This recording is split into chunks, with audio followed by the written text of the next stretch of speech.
Good morning, everyone. Good morning, Ministers Shapoka and Vichunas. Thank you very much for inviting me. I'm honored to be in your great event of Lithuania FinTech Week and to be talking to 3,000 plus listeners from this esteemed event. My only regret is that I can't be in beautiful Vilnius, Lithuania, one of my favorite cities of the EU.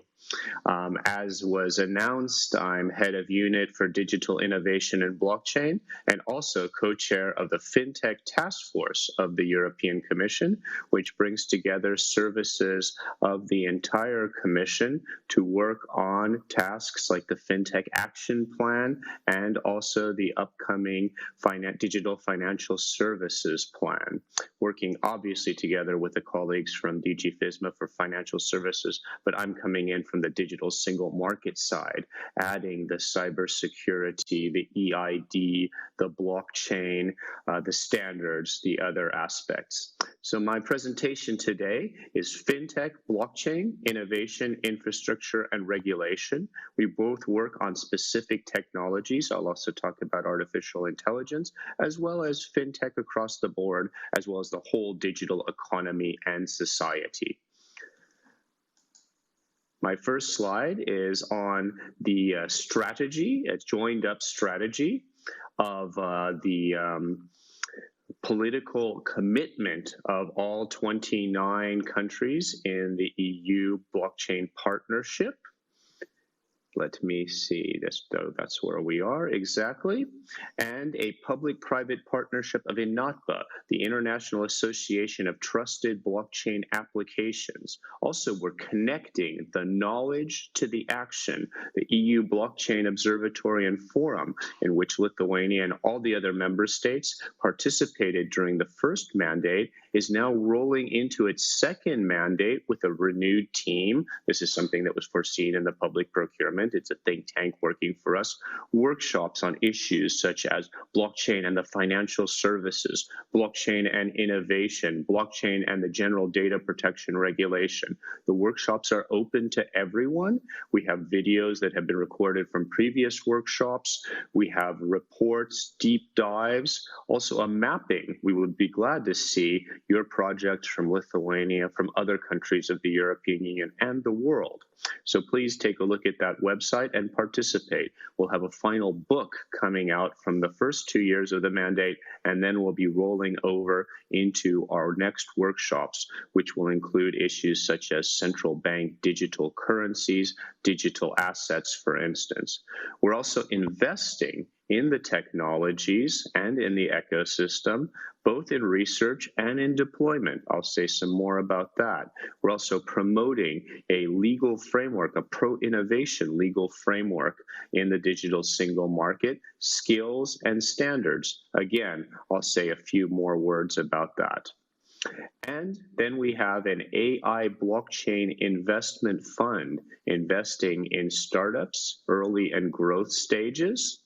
It's about euro 100 million, financing a portfolio, scaling up the volume of investments, incentivizing further private sector investments. We want to get together with the national development banks and work together with them. And also there'll be future support coming in, under the Invest EU program. We started with 100 million euro this year, going up to at least 400 million euro. Next, if we look at the big picture, convergence, the data economy, here we see that we had the adoption of a data strategy, a white paper on artificial intelligence, a digital strategy in February 2020. This digital strategy included an initiative on digital finance and an initiative on digital assets. We had the public consultation earlier this year. I'll say some words about that. Very good response, very interesting and useful evidence for us, and we'll be moving forward with this legislative instrument. As befits something coming out of the FinTech Task Force, my colleagues in DG FISMA in the financial services will be looking at the application of regulation like MiFID, the financial markets in general, e-money to payments. What about the stable coins as well? And then on the side that there's the non-financial instrument tokens, the ones that can be running decentralized systems, perhaps running smart contracts outside of the financial services, then we're lending our hand from the digital single market side to make sure that there's a pro-innovation framework as well as for the potential of tokenization outside of the strictly financial services areas. And then very interesting synergies are coming up for next generation manufacturing, for instance, or for on-the-move charging for electric cars, etc., where we can utilize micropayments possibilities of these branches of fintech. There's also a white paper on artificial intelligence, which was adopted. AI obviously has a lot of potential in the areas of financial services and fintech, producing products tailored to customers, also managing risk better, foreseeing possible changes in the financial and societal and economic landscape. A blockchain strategy, which is probably now going to be part of a bigger strategy on technological sovereignty, along with data, along with quantum computing, the modern and essential technologies for Europe's competitiveness. And then we will aim to have probably a longer publication on blockchain as well, explaining the state of play, both technically and in the legal framework. A standard strategy, not at all confined to fintech, but across all digital technologies, and also looking at the synergies between areas like 5G, 6G, quantum, artificial intelligence, fintech, and blockchain. Now I'll proceed on the European Blockchain Partnership. I mentioned 29 countries, all 27 EU member states. You see the ministers here. Lithuania has been a signatory since the beginning, an active member, along with the other Baltic countries, and as I said, all member states, Norway and Liechtenstein, so a very impressive group working together on a European blockchain services infrastructure, which is a first in the world. We're going to be delivering, and as early as this year with the first services, public services utilizing blockchain to EU citizens. And this is, of course, where it's justified. It's good to always underline that we're not carried away about the hype. Blockchain isn't the solution for everything, but it is, we think, a great tool and an efficient tool for multi-level governance, for collaboration between different parties who either can't or don't want to share a database and want to record transactions, timestamp transactions, and have recording of this. So we have areas like regulatory reporting in the areas of tax, different areas of tax, and we have also use cases on self-sovereign identity, diploma certification, and audit document certification. We'll be moving into a whole new set of use cases, one of which was announced already in the small and medium enterprise strategy, which was adopted on the 10th of March, and that is of small and medium enterprise bonds that could be issued across the whole digital single market utilizing blockchain technologies. This is something that is an important moment in the recovery plan of the EU coming out of the coronavirus crisis, where we're still in, but obviously we are looking ahead along with all the member states in the ways that we can recover our economy and make it more resilient in the future. I mean, which I didn't go into detail. We're also looking at the utilization of blockchain for health. I mentioned blockchain for e-government, blockchain both providing cybersecurity and blockchain being cyber secure. Next, I talked about the EU Blockchain Observatory and Forum. This is a long slide, which I'm happy to disseminate, so I won't read it all. but you see the richness of the different reports there. And it's good to underline, I mean, there's a consortium working in the observatory and forum, and the commission obviously works on it, as well as it being a think tank working for us. But these are achievements of also experts from the member states, the community, the ecosystem. And that's something I also want to underline, that linking all of these initiatives is an ecosystem approach. These are the European companies, both corporates and startups. These are the European users of blockchain technologies, member state governments, municipal governments, regional governments, technologies, and other parts of the economy. The European Commission, obviously, we hopefully are playing a good role here. And we want to have this ecosystem to be a very strong one that is recognized globally, which I think we are with the European blockchain services infrastructure on the public sector side.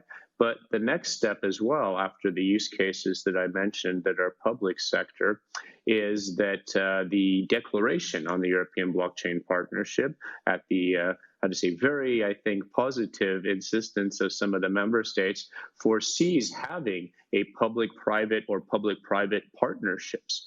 These could be coming forward in the upcoming years. They should be proposed by private sector actors along with member states. So, I mean, if you have great ideas coming from Lithuania, other Baltic countries, obviously any other member states, we need to put it to the European Blockchain Partnership. And then we can see which possible use cases could be approved. And then this is moving it further, again, strengthening the ecosystem, using the public sector investment as a basis for making Europe's ecosystem in blockchain and fintech one of the strongest in the world. Here we're a little bit inspired from the history of the early internet with the ARPANET and NSFNet and so on being a part of the beginning of the very strong digital economy emanating from Silicon Valley and other places in the United States, as well as other places in the world. And this time with the next generation internet, where we think fintech and blockchain will be strong components, we would very much like to see a center of gravity, if not the center of gravity, to be in Europe. Moving into a legal study that we had, we were looking at smart contracts, their recognition across borders, issues of fragmentation across borders. And here it's obviously something that we would like to prevent. We want the digital single market to be working for everyone. An entrepreneur from Kaunas or Vilnius, as well as from Rome or from Amsterdam, should be able to offer his or her service, digital service, everywhere in the EU. So this is a set of questions that we have right now in the Digital Services Act public consultation. I'll talk about the Digital Assets public consultation in a moment, but the Digital Services Act public consultation is open right now. Lots of very vital questions about platforms, about e-commerce, and a set of questions for, let's say, our fintech and blockchain community, specifically on smart contracts. So I really encourage you to answer those. Then on tokenization, the study asked, is the current legal framework appropriate for issuing and trading tokens, i.e. crypto assets, specifically when they're not considered financial instruments? Because as I mentioned, we have a division of labor, obviously giving our opinions and receiving opinions with our colleagues in financial services and also the single market DG Grow. But we're trying to make a contribution to make sure that decentralized digital systems, decentralized digital ecosystems can benefit from the tool of tokenization. The basis for this legal study, as well as the legal study itself, which is public now, is also the work of the EU Blockchain Observatory and Forum, the opinions of the European Banking Authority, of the European Securities Markets Surveillance Securities and Markets Authority, and the study that I just mentioned. Moving further, we have the public consultation on the digital assets, on the crypto assets. This is a very rich slide, which I'm happy is made available to all listeners and the conference. Here we talk about a little bit the large number of submissions we received from all different groups of stakeholders that we're looking how to determine how the existing legislation or possibly needed future legislation could be applied to the digital assets. And again, you have to understand, and this is in the public statements of our Vice President Valdis Dombrovskis, that the attitude of the European Commission is a very positive one. There may be some hesitation about, let's say, the size of one or two global stablecoin offerings, which might require, for various reasons, increased scrutiny related to financial stability and their influence on the financial system. But in general, the attitude towards the tokenization, the use of digital assets, is a very positive one, and one that we really want Europe to be a place where the innovation is taking off in this area. So that's something that'll be coming up. There was a lot of interest in more legal clarity being provided. So while the decision as always in the European Commission, is taken at the political level, whether we will legislate, so these are our commissioners, the politicians, the civil service is moving forward with preparing a possible legal instrument, which you can see in the third quarter of this year, so the beginning of the autumn. Moving on to standardization, which I mentioned, it's something else my unit is responsible for. And the standards are, these are all digital standards. So it's things related to FinTech, but the way that the internet works in general, the way that the next generation internet will work, so including the blockchain as well as data. We think that standards give an advantage to small and medium enterprises, allowing them to build innovations on top of standards, but also lowering barriers to entry. Obviously, if you have a big proprietary technology that is closed, or if standards are changing all the time and in non-informal standards, it's a lack of stability in the marketplace. So while not locking in the market, and you have to always understand that standards are voluntary unless they've been included in a piece of legislation, which is not usual, it's an opportunity to be able to adapt your offer to the standard, also to public procurement. So to avoid as well lock into public procurement that, okay, only this company can offer what we're asking because, you know, we've gotten used to using their paradigm. So that was what we were doing on standards. We have an upcoming workshop that I can advertise on the 17th of June at the European Commission, which is on blockchain standardization specifically. It's open to register. So anyone who's interested in blockchain standardization and what's happening in ISO Technical Committee 307 and ETSI, and Senelec a little bit, this alphabet soup of the standardization organizations, you can find out more about that, whether you're a standardization expert or just want to hear more about what's happening in that area. So thank you very much for your attention. Here you see my email. You see the Twitter handle of the EU Blockchain Observatory and Forum, and you see my own personal Twitter handle. I think this is going to be, as always, a great FinTech week in Lithuania. Sorry only that we're not enjoying the amazing old town and restaurants and pubs and live interaction in Vilnius, but I'm sure we'll be back again soon. And I, among others, I think will be listening with great interest to the speakers to come. Thank you again for this invitation, and thank you for your attention. Bye.